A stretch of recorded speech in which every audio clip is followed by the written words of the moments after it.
Good evening, everyone. For those who don't know me, I'm Sonia Doi. I'm a physician and the current president of the US Spiritist Medical Association that I will refer to during our event as SMA. So, on behalf of the SMA, I welcome all of you to the series of to the webinar series, Spirituality in Mental Health. And for tonight's presentation, it's my pleasure to introduce my co-host, Kirsten DeMello, who is a registered nurse and holds a bachelor's degree. She has been a nurse for 13 plus years with experience in a variety of areas. In addition, she's a co-director of the Spiritist Society of Baltimore.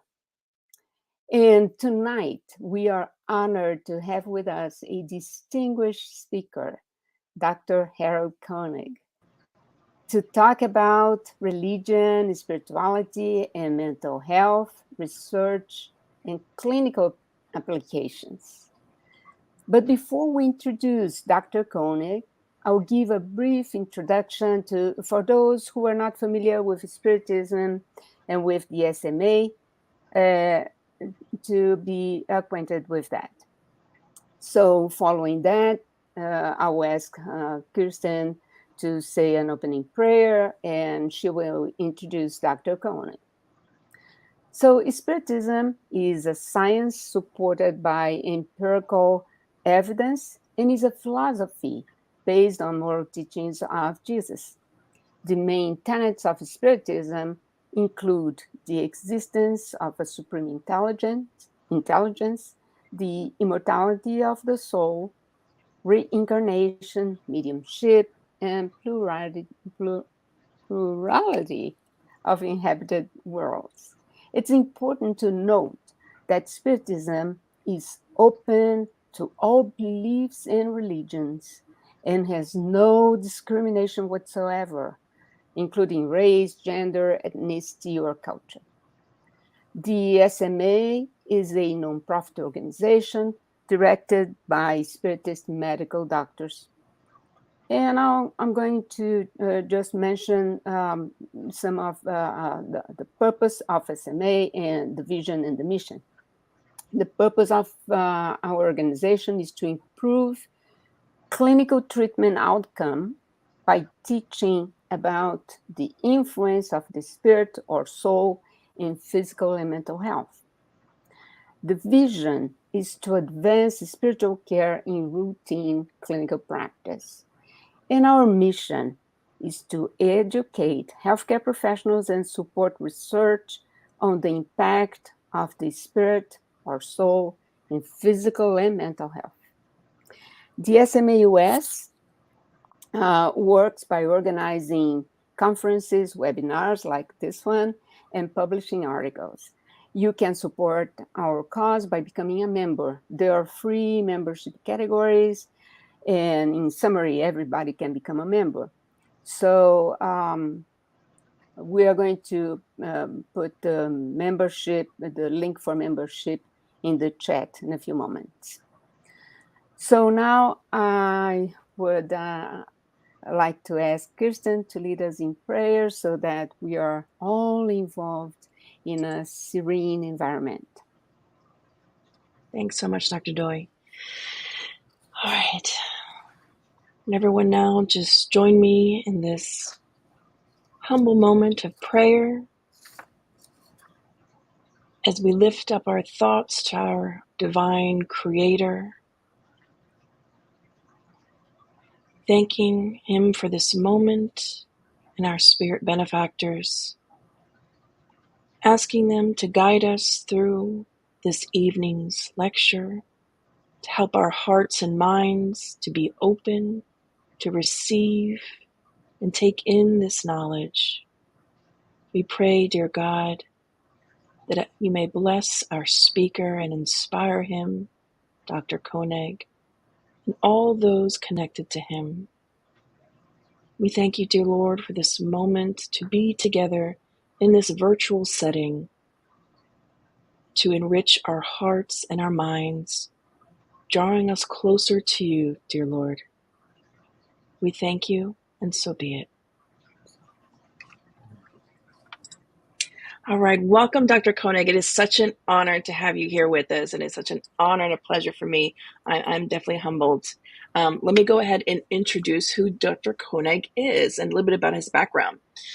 Dr. Koenig received his undergraduate education at Stanford University, medical school training at the University of California, San Francisco, and geriatric medicine and psychiatry training and Master of Health Science degree in clinical research from Duke University. He is board certified in general psychiatry and formally board certified in family medicine, geriatric medicine, and geriatric psychiatry. Dr. Koenig now serves as professor of psychiatry and associate professor of medicine at Duke University Health Systems, adjunct professor in the Division of Psychiatry in the Department of Medicine at King Abdulaziz University in Jeddah, Saudi Arabia, visiting professor, Department of Psychiatry at Shiraz University of Medical Sciences in Shiraz, Iran, and was formerly adjunct professor in the School of Public Health at Ningxia Medical University in Yinchuan, People's Republic of China. He has published over 600 scientific peer-reviewed academic articles and has written more than 100 book chapters and nearly 60 books. He's not a busy guy. He has given testimony before the U.S. Senate in 1998, the House of Representatives in 2008 on religion and public health. Dr. Koenig is recipient of the Oscar Pfister Award 2012 from the American Psychiatric Association and both the Gary Collins Award in 2013 and Frank Mironoff Award in 2021 for excellence in Christian psychiatry and behavioral medicine from the American Association of Christian Counselors. He is the editor-in-chief of the International Journal of Psychiatry and Medicine, a peer-reviewed academic secular journal published by Sage.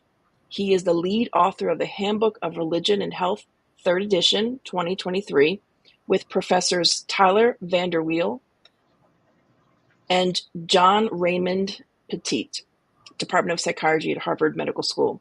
Dr. Koenig was co-leader of the 2022 Professional Development Training Course, or PDTC, for chaplains in the U.S. Navy, Marine Corps, and Coast Guard at military bases worldwide, training over 1,000 chaplains and religious program specialists on helping U.S. service members develop spiritual readiness for combat operations. His current work focuses on building and sustaining spiritual readiness among service members to prepare them for future combat operations. Dr. Koenig also frequently gives training sessions on spiritual readiness and prevention of moral injury to the U.S. Army, Special Operations Command, and Air Force, active duty and reserve. Dr. Koenig has an active clinical practice and is Director of Psychiatric Services at Duke University's GET Clinic. He directs the Duke University Center for Spirituality, Theology, and Health in Durham, North Carolina. With no further ado, Dr. Koenig, please. Thank you, Kirsten, for that wonderful introduction. And I will begin now. Thank all of you for listening. It's a real pleasure for me to be able to present this information to you that, I've been in this field for almost 40 years. And it's been a great journey during that time. And to be able to share a lot of this research from our group and from colleagues with you all, so that it might inspire you in the work that you're doing, it is really a pleasure. So let's go on. In overview, I'm going to review the research on religion, spirituality, and mental, social, and behavioral health. I'll present a theoretical model to help explain the effects that research is showing.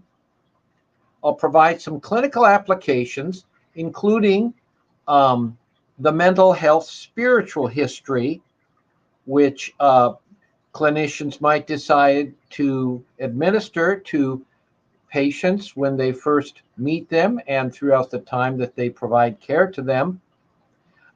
Then look at a couple of religious / spiritually integrated psychotherapies that we've developed and tested, and then provide very briefly some boundaries and some further resources if any of you are would like more information in this area. So let's quickly go over now. A lot of this research is documented in the Handbook of Religion and Health, the 3rd edition, that will be coming out in August or September of this year. This is truly a massive text that updates the best research out there that supports everything that I'm going to be saying during this presentation. So if you're looking for the science to back this up, this is going to be the book. So just now briefly reviewing what the research from the 2nd edition of the handbook documented, which has largely been reinforced within the 3rd edition. I'm going to present some of those findings that are based on a systematic review of the literature for research that was published prior to 2010. And so also I will update some of that research that's been published in the last 10 years that is more comprehensively described in the 3rd edition of the handbook. So in the 2nd edition, there had been 444 quantitative studies that had looked at this connection between religious involvement and depression. And of those, about 2/3 found that religious people are less likely to become depressed. If they become depressed, they're more likely to recover from it. And religious or spiritual interventions are effective in reducing depression in people with significant depressive disorders. So that's what that research shows in 2/3 of the studies. Again, these are all quantitative, peer review studies published in secular medical, public health, nursing journals.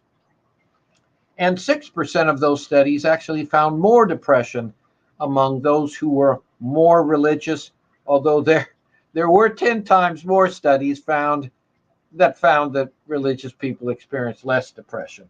Now, that doesn't mean that religious people don't get depressed. Some of the great people, even in the Holy Scriptures, suffered with depression. So, no one is, given enough stress, just about anyone has a potential of developing a depressive disorder. So here is a more recent study. This one published in International Journal of Epidemiology. This is of nearly 10,000 young people, average age of 23, who were followed for a period of up to 6 years. And they measured their religious involvement, here religious attendance, at baseline, and then followed them to see who became depressed over that 6-year period. And what they found was about a 1/3 reduction in risk of developing depression among those attending religious services at least once a week, compared to those who never attended religious services. Now, suicide, of course, is the end result that everyone fears who is caring for someone with mental or emotional problems. And, it's religious involvement really does seem to be related to less suicidal thoughts, less suicidal attempts, and less completed suicide. And that's understandable, because if religion helps people to cope and they don't get depressed as much, and it gives them a sense of hope and meaning, then it's going to prevent suicide. So that's not surprising, but documenting that in 75% of The quantitative studies published in peer-reviewed journals is something that's very important. And that is what we found. And that research has been reinforced by studies in the past 10 years. This was a random survey of over 20,000 Americans who were followed for 18 years, finding that there was a 94% reduction in risk of completing suicide among those who attended religious or spiritual services at least twice a month or more. They were protected 94% from completed suicide. This is out of the Harvard School of Public Health. This is a study of nearly 90,000 women who were followed up to 14 years, looking at death rates from suicide. And what they found was that those attending religious or spiritual services were 7 times less likely to commit suicide compared to those who never attended religious or spiritual services. And once they controlled for 24 other predictors of suicide, they found that there was an 84% reduction in risk of dying from suicide in those attending religious services at least once a week. Here's another study out of the Harvard School of Public Health looking at deaths of despair. Now, deaths of despair are deaths from alcohol, drugs, or suicide. So death from alcoholic cirrhosis, from drug overdoses, and from suicide. That's the outcome here. And they followed 66,000 women. These were all nurses over a period of 16 years.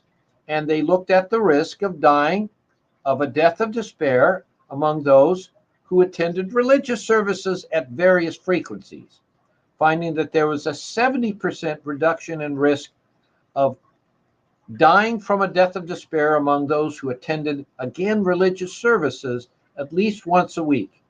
And that's independent of 25 other predictors of death from a death of despair, including psychological, physical health, and social factors being controlled for in the model. That was published in JAMA Psychiatry, which is considered probably the world's top biological psychiatry in the field. A similar effect was found among men. 43,000 men, healthcare professionals, followed over 26 years looking at deaths of despair, and you see nearly a 50% reduction in risk of dying from one of those causes, either drugs, alcohol, or suicide, among those attending services at least once a week. So being part of a faith community is extremely important in terms of helping to prevent depression, suicide, and alcohol problems and drug abuse. That faith community, that support from a faith community and a common belief system, very important.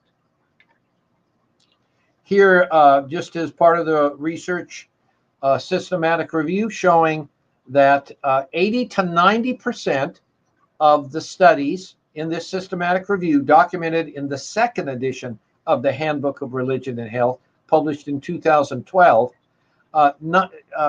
80 to 90% found that there is less alcohol use, less alcohol abuse, and less alcohol dependence among those who are more religiously involved, either in private religious activities or in public and community activities.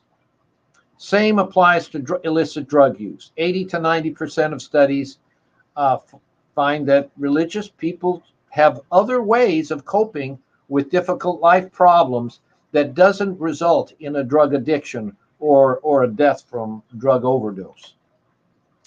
Here's a study of young children. These are children ages 11 to 16. These are children who have been referred to adult protective services because they have been subject to child abuse or neglect. And these children are very high risk for developing a substance use disorder.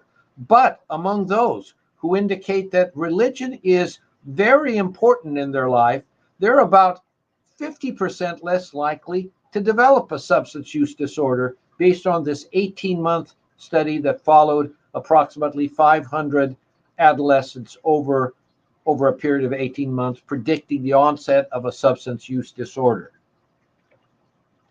Anxiety and PTSD, about half of the studies show that there is less anxiety among those who are more religious. 11% of studies showed that there was more anxiety, but we have to remember that when people get anxious, they tend to turn to religion for comfort. And they start praying and they start engaging in religious activities. So we think that this is the result of reverse causation, the 11% reporting positive findings, that it's probably the anxiety that's driving the religion, not the religion driving the anxiety. And among the experimental studies that were done, 3/4 found that a religious or spiritual intervention significantly reduced anxiety levels. Now, this is a study of about 3,000 veterans, US veterans, and you can see here that lifetime PTSD, lifetime major depression, lifetime alcohol use disorder, current PTSD, and current alcohol use disorder are all lower among those scoring in the upper half of the Duke Religion Index. The Duke Religion Index is a 5-item measure of religiosity that assesses religious attendance, private religious activities like prayer and meditation, and a person's strength of their relationship with God, measured by intrinsic religiosity. So those 5, if they scored in the upper half, they were less likely to ever have experienced PTSD, major depression, alcohol use disorder, and less likely to be currently having a PTSD diagnosis or an alcohol use disorder. And we're talking about reduced rates ranging from 70% to 33%, all of which are statistically significant. Now, not only is religious and spiritual involvement related to less mental disorder, it's also related to better mental health and more positive emotions. You know, isn't that what we're kind of all after? Don't we all want to be happier and have greater well-being in our lives and a sense of meaning and purpose? Isn't that what we're all after? Isn't that, some have said that is the end result of everything that we do. In fact, all of civilization has been built up for the sole purpose of achieving happiness. I believe that was one of the Greek philosophers said that. And those who are more religious, lo and behold, are simply happier. They just have greater well-being. And, in 80% of the studies based on this systematic review. And among these over 300 studies, less than 1% found that those who are more religious experienced less psychological well-being. So the evidence is pretty overwhelming there. Greater meaning and purpose and optimism in life. Almost all of the studies, 93%. Greater hope, and greater optimism in over 80%. And having these positive emotions is very important in terms of recovery from medical or psychological illnesses, because it takes a lot of motivation to get better once you get sick. And when you get disabled, you end up in the hospital, you have to have surgery. Or if you've got a severe psychiatric disorder, you have to work so hard to get better. And if you have more meaning, purpose, more hope, and more optimism, it just stands to reason that you're going to get better faster. And that's simply what the research has found. It makes perfect logical sense. Social support. Religious people also have larger social networks. They have greater support from family and friends. They have more friends. They have more durable relationships over time. Marital stability and satisfaction is greater among those who are more religious or spiritual. Less divorce, greater satisfaction within the marriage, less spousal abuse, less cheating on spouse, more likely to have a family with two parents in the home in 80 to 90% of the quantitative studies published in peer-reviewed academic journals. Here's a study out of the Harvard School of Public Health, the world's top public health organization. Here they followed 66,000 married nurses over 14 years, all of whom were married at the time, at the baseline. And over those 14 years, they looked at risk of divorce or separation. Between a 40 to 50% reduction in risk of divorce or separation among those women who attended religious services at least once a week or more. And a lot of them were attending with their spouse. Now, here's a model that helps to explain why religious involvement is related to better mental and social health. And it really doesn't take a rocket scientist to figure out why this might not be the case, why this might be the case. This is a model that's out of the third edition of the handbook that is coming out later this year. But religious involvement, particularly religious involvement, attending religious services, praying to God, studying the scriptures, volunteering for religious reasons, getting a religious education, and being more devout in one's religious practices, and using religion to cope with stress. All of that seems to affect the person's mental and social health across their lifespan, beginning literally even before conception. Now, can you believe that? Even before conception, it appears that the religious behavior of parents affects the quality of the sperm and the ovum. And then once they come together with conception, then the behavior of the mother, the beliefs and the behavior of the mother, religious beliefs and behavior of the mother, then affects the health of the ovum as it grows within the uterus. And this all stands to reason because, religious people don't drink as much alcohol, they don't use as much drugs, they're less stressed, they have less depression, they're more likely to have a spouse and more support. That's all going to create a healthier intrauterine environment for that fetus to grow, particularly for the brain to grow in a healthy fashion. And when there's stress, when there's alcohol and drug use, when there's single parent homes, the likelihood of problems with brain development in the fetus just becomes higher and higher. We know that from secular research. So if we put together the research on religion and health with that secular research, we find that it's just really, literally during the time that the brain is growing, religion is having an effect because of their parents' religious involvement. And then when the child arrives, then the baby, whether or not the baby is wanted and loved, is critical in the first year of development. That's when basic trust develops, which is the foundation on which all social relationships are based. And it appears that in religious families simply value and treasure children more so than non-religious families. Now, that doesn't mean that people from non-religious families aren't cherished and loved when they're babies. Many are. But it just, on average, religious families simply treasure children more. They're less likely to have abortions. They just want their children. It's part of the religious scriptures, actually, that encourages people to have children and to populate our earth. So in any case, that contributes then to their further brain development. And as they get into adolescence, religious families monitor their children more than less religious families. They want to know where their children are at. Who were they with? What is their peer group? They smell their clothes. Have they been smoking? They smell their breath. Have they been drinking?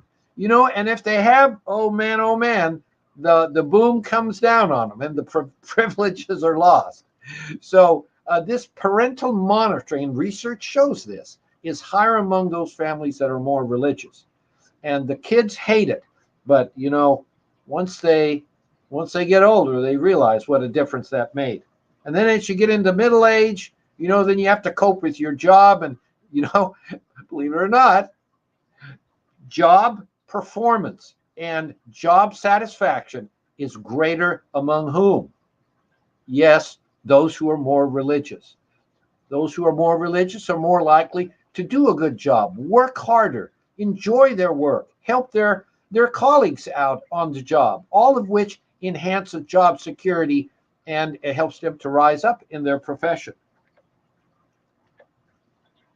Now, not only um, is religion related to better mental health, it's related to better behavioral health, more physical activity and exercise. Religious people are more physically active.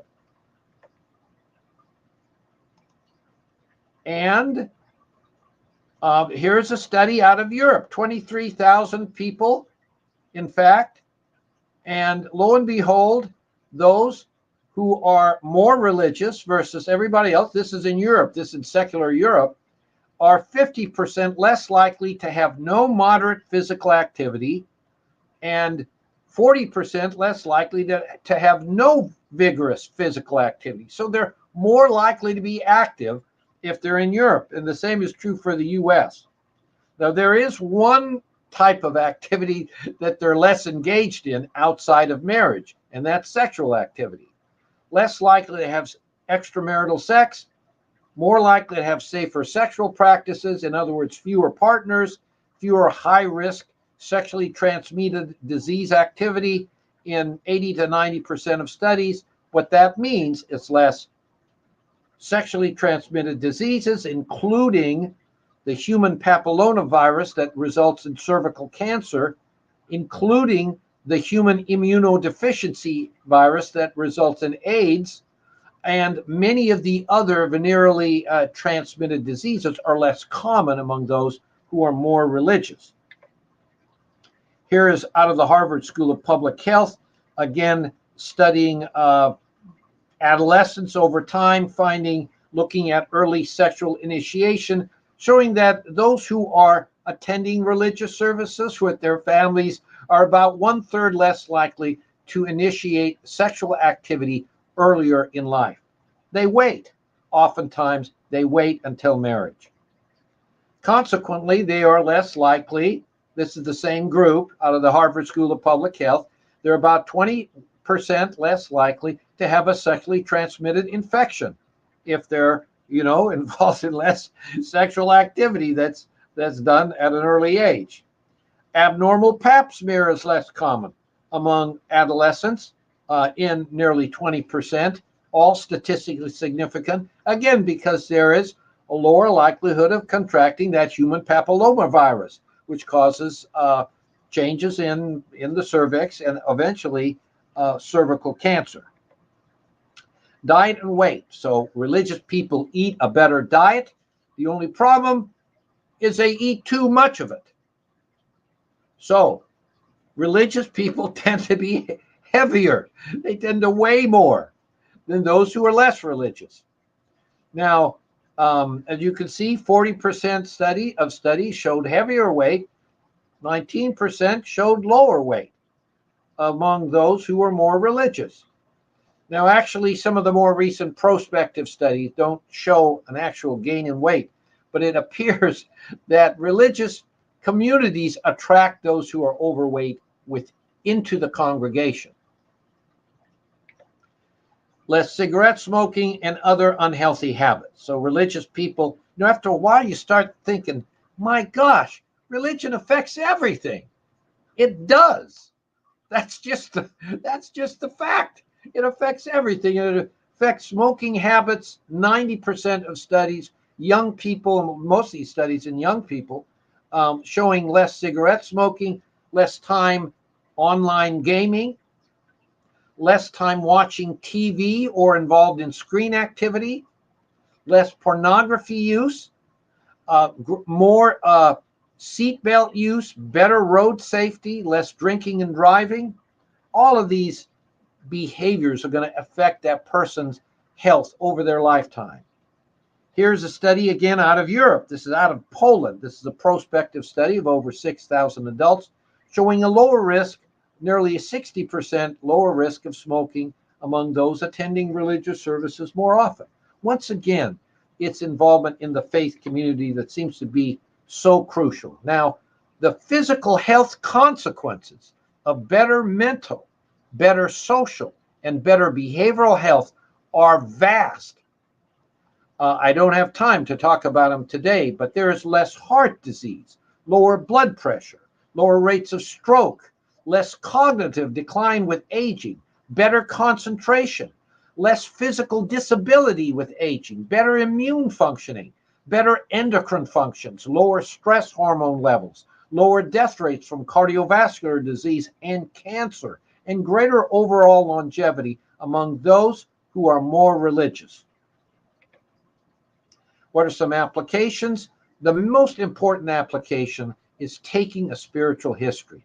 Talk with patients about these issues. Respect, value, support the beliefs and practices of the patient. It needs to be patient-centered. There's no question about that. Identify the spiritual needs of the patient and then ensure that someone meets those needs. That's usually going to be a chaplain. So you're going to be referring these patients to a chaplain or to a pastoral counselor who is trained on how to address these spiritual needs in medical and psychiatric settings. All of this is detailed in this book, Spirituality and Patient Care. Here's the 15-item mental health spiritual history. I'm not going to go over these 15 items, but this is kind of a comprehensive spiritual history. If you want to copy a PDF of all these slides, including this slide, and the next slide, all you have to do is contact, and the next slide, all you have to do is contact Sonia, and she'll be happy to send you, or Kristen, happy to send you the PDF. Now, there are several religiously integrated psychotherapy. In fact, there have been 97 outcome studies published in the Journal of Clinical Psychology back in 2018. And what they found was fairly large effect sizes in terms of the effectiveness in these religiously integrated psychotherapies in terms of treating depression in particular and other emotional disorders. So here are a couple of techniques that we developed in our research team. One is religiously integrative cognitive behavioral therapy for depression and anxiety, and one is religiously integrative cognitive processing therapy for moral injury in the setting of PTSD. And I'll quickly talk about moral injury a little bit later here. But here is the religiously integrative cognitive behavioral therapy for depression, anxiety, and distressing emotions. So this is available in Christian, Jewish, 2 Muslim versions, actually 3 Muslim versions, in a Hindu version and a Buddhist version. And if you go to our website, you can download free therapist manuals, participant workbooks, and lecture and training videos, all for free. And this has been tested in a randomized controlled trial showing a very large effect size of 3.02. 3.02. Do you know that a Cohen's d effect size, clinical effect, of 0.80 is considered large? And this religiously integrative cognitive behavioral therapy had an effect size of 3.02, nearly 4 times larger than a large effect. So it really does, in fact, work. This was published in the Journal of Nervous and Mental Disease. Spiritually integrative cognitive processing therapy for moral injury. So I have a book on this. It's primarily for chaplains, military chaplains, since I do a lot of work in the military. But you can download this book, and it's fine for counselors as well. And it's only about $7 or $8. So it's cheap. It's cheap, but it's very comprehensive, and it includes various treatments for moral injury, and both for the religious and for the secular. So what is moral injury? Moral injury is defined as an act of transgression that creates dissonance and conflict because it violates assumptions and beliefs about right and wrong and personal goodness. In other words, it's the internal emotional conflict that results from transgressing moral values. In other words, from committing sins. And don't we all commit sins? And some people experience regret and guilt and shame over these transgression of moral values. To some extent, that's good. That's good because it prevents us from doing stuff again that hurts other people or hurts ourselves. But some people get stuck there and they can't move on. They can't move on to the process of confession and forgiveness, solution. And so this is an intervention that will help to address that. Moral injury, very common within the military after combat operations, and very common now in first responders, police, firemen, emergency medical personnel. Any civilians experiencing severe trauma, rape, assault, abortion, even car accidents can create moral injury. Healthcare professionals during the COVID-19 pandemic, they couldn't provide health care to everyone because there was limitation of resources, and orders were written, and nurses had to carry them out that transgressed their moral values. So there was moral injury that led to burnout in many healthcare professionals. So what exactly is moral injury? So there's an event, a moral transgression that transgresses the moral code, that results in moral injury in three dimensions. Either psychological moral injury, which involves symptoms of guilt, shame, loss of trust, self-condemnation. There is religious aspects of moral injury, religious struggles, loss of religious faith, and there are spiritual dimensions of moral injury, including loss of meaning and purpose, and difficulty forgiving, on moral concerns more generally. And then moral injury has been shown to lead to worse PTSD, greater depression, more anxiety, substance abuse problems to cover up those painful emotions, relationship problems, even physical pain and physical disability, and certainly lack of readiness for combat operations and lack of readiness for combating all of the things that we all have to face, and just we who are civilians, normal people, have to face in this life, which can be a war. Believe me, it can be a war. Moral injury and PTSD really are two separate syndromes. There's some overlap in the guilt and shame, but most of the symptoms do not overlap, and we consider them a separate syndrome. Now, SICPT, as I said earlier, is a treatment for moral injury in the setting of PTSD. It's 12 sessions delivered over 6 to 12 weeks. It's a spiritually, religiously integrated version of CPT using the secular CPT framework. And we've got a spiritual version and also 5 different religious versions available in Christian, Jewish, Muslim, Hindu, and Buddhist traditions. And Michelle Pierce, well, here's an article that you can download for free, and it gives you more information about it. Basically summarizes the 12 sessions that I have here that I don't have time to get into. But we've just completed a single group experimental study using SICPT among individuals with PTSD and moral injury. And we just had it published. It's now in press at the Journal of Nervous and Mental Disease. We have 3 cases that we're reporting on. Here's the first case. Look at the level of moral injury symptoms that goes down, and look in particular at the PTSD symptoms. Now, these are people who have had PTSD for years, and it drops from significant PTSD to non-significant levels after 12 sessions of this spiritually integrated cognitive processing therapy. And what's interesting is that the same pattern was found in all 3 patients who went through this study. Here's the second patient. Here's a white female veteran with PTSD and moral injury. again, you see a drop in the moral injury, but most dramatically, a drop in the PTSD symptoms to literally non-significant levels of PTSD.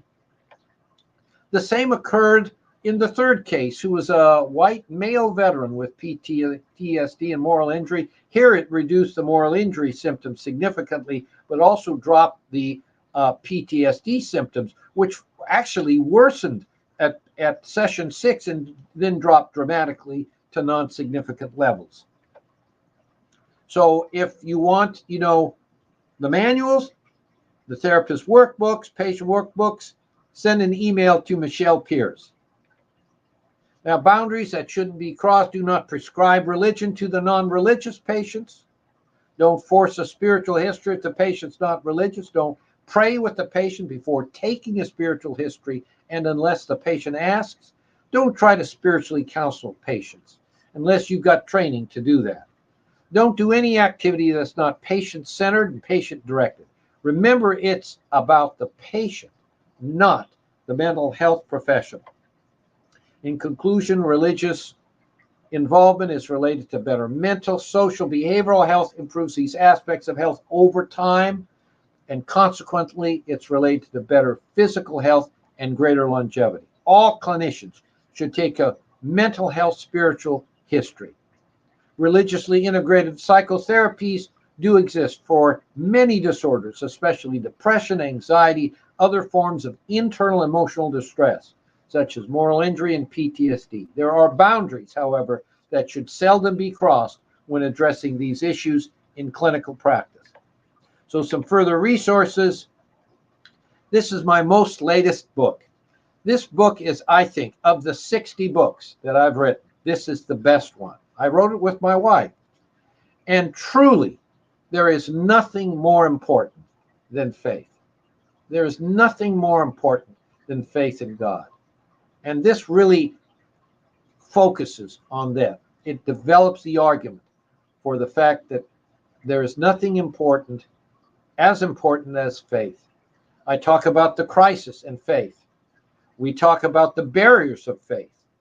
15 different barriers that prevent people from having faith.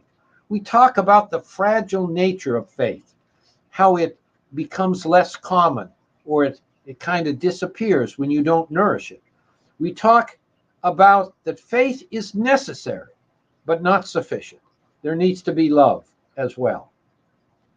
And then we talk about how a person develops faith, the painful pathway, often the painful pathway to faith. Steps to finding faith, steps to maintaining faith, the rewards of faith.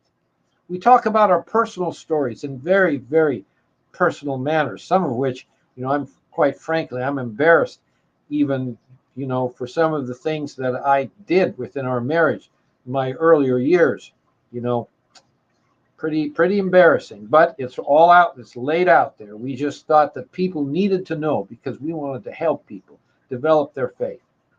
And then moving forward in faith. So it's cheap, $7 to $8. Nothing like the third edition of the handbook, which is $200. We have a free e-newsletter. Come to our website. You can sign up for it there. We have Integrating Spirituality into Patient Care workshop.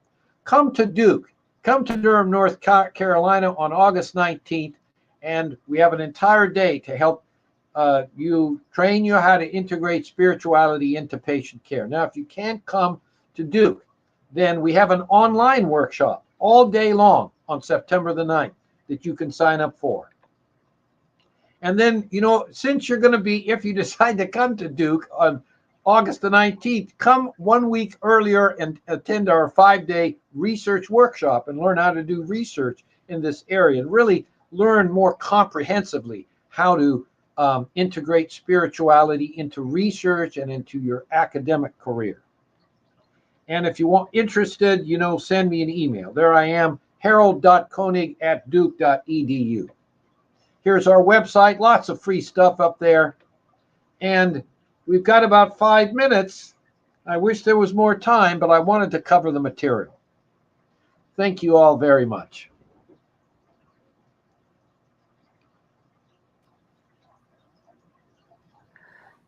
Wow, what an amazing lecture, Dr. Koenig. Thank you so much. We cannot thank you enough.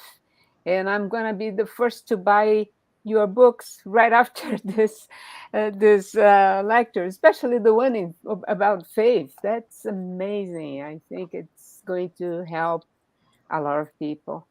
I know we have very few time for the questions, but Kirsten, let me give it to you so we address some of the questions. Okay.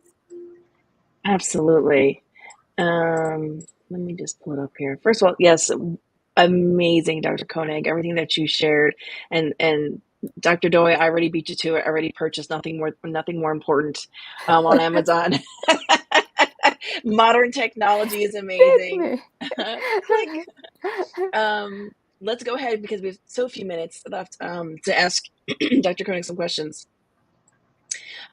First question.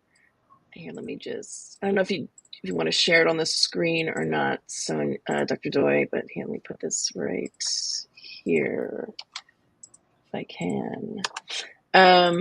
I understand, according to your graphs, that the proportion of people interested in spirituality is growing and is much larger than those interested in religion. However, research uses religion instead of spirituality because of the measurable variables in religion.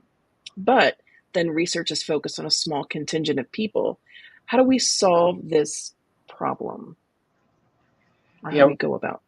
that's a very complex question, and but you know, first of all, because of the way the measures of spirituality have been constructed, they've been contaminated with indicators of mental health.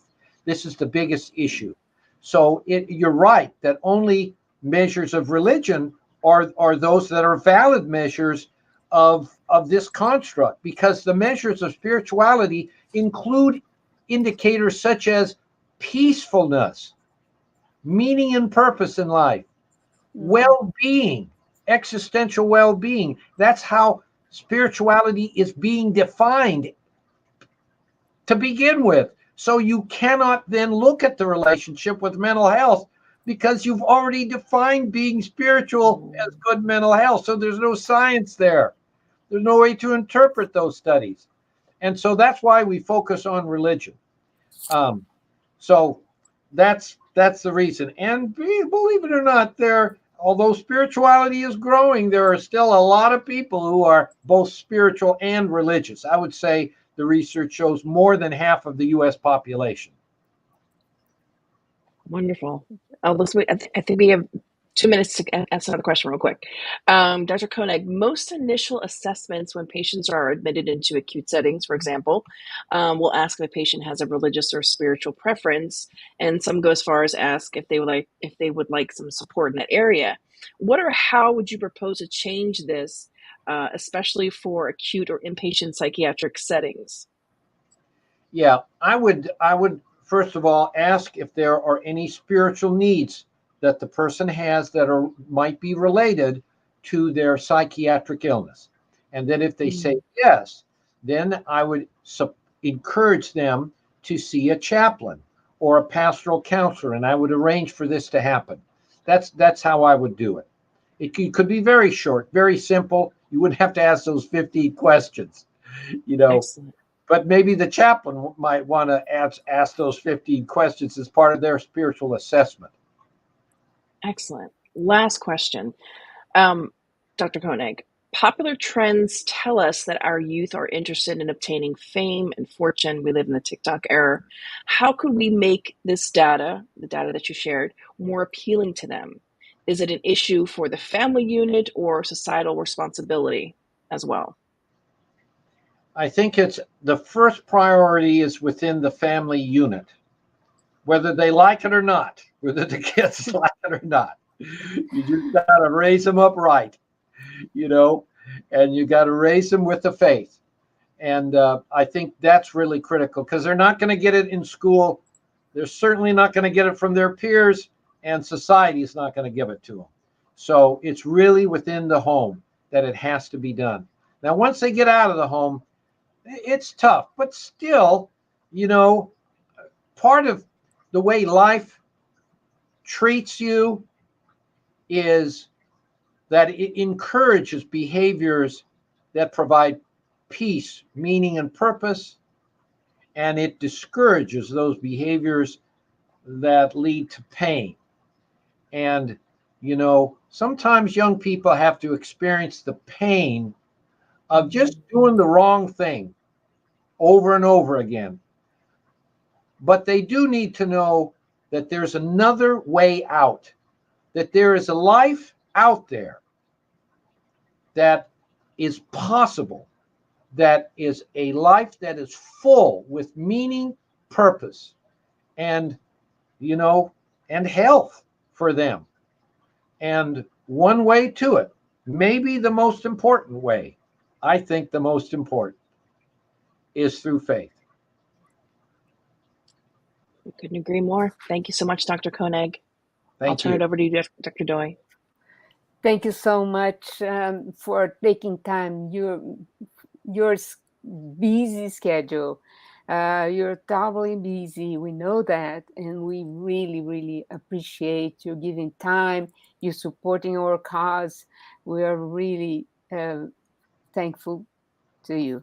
I would like to ask if you have just a few words to close. I would just thank everybody for taking the time to listen. And I hope that you learned something from this that you can take and use practically in your own life. You know, I I just hope that this talk will strengthen your faith and make you more possible, strengthen your connection with God, who loves you and cares about you. You know, I mean, who better to put all of your faith in than someone who loves you and cares for you and will love you and care for you for all of eternity, not just in this life. So, with those words, God bless and stay safe. Thank you for Thank you, Dr. your Koenig. incredible words that I'm absolutely sure will help so much our community. Thank you so much. And God bless you.